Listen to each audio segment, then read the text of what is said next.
Sadiq Khan's ULEZ policy has officially turned into chaos, as we now have people who don't even drive into the ultra-low emission zones receiving fines from TfL and City Hall.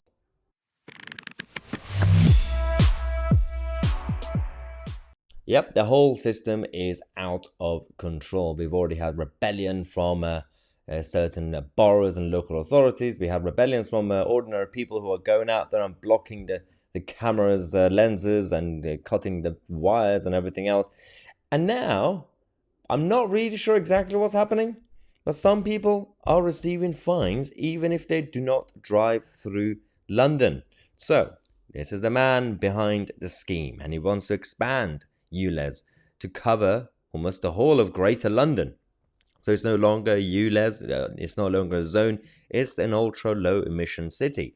And all this obsession, just because he completely ruined Transport for London as an organisation, almost went bankrupt a couple of times, and he wants to be able to control Londoners. It's easier for us to be told what to do if the state has full control over us. So, but the problem here is that considering he's going through his court case now in July, we're going to have the court case against ULEZ expansion, and he already has issues. The central government is also ready to block it, depending on what the court says.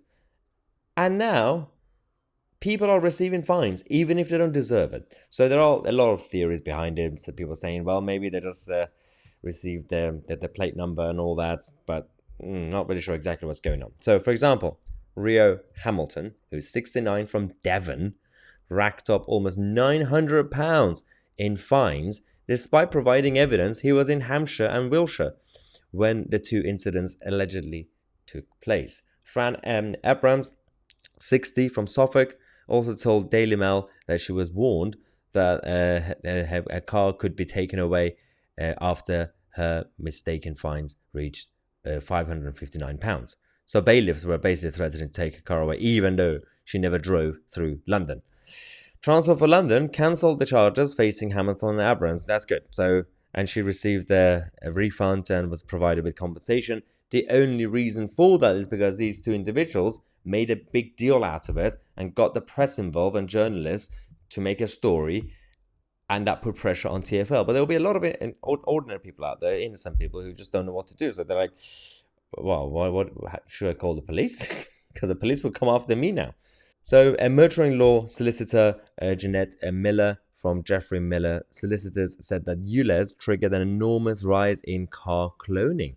Close to 5,000 tickets have been cancelled in the last 6 months alone, and many more have been paid by innocent victims. The planned extension is set to add to that. She said that the process is perhaps deliberately convoluted and littered with time limits that can end with there being no further recourse. So that's another theory that some lawyers have, saying, well, I guess people are just writing random numbers on a piece of paper because they don't want to give their own details, and sometimes those numbers end up being an actual number, and some other people will receive the fines on behalf of the actual criminals who don't pay the ULEZ fines.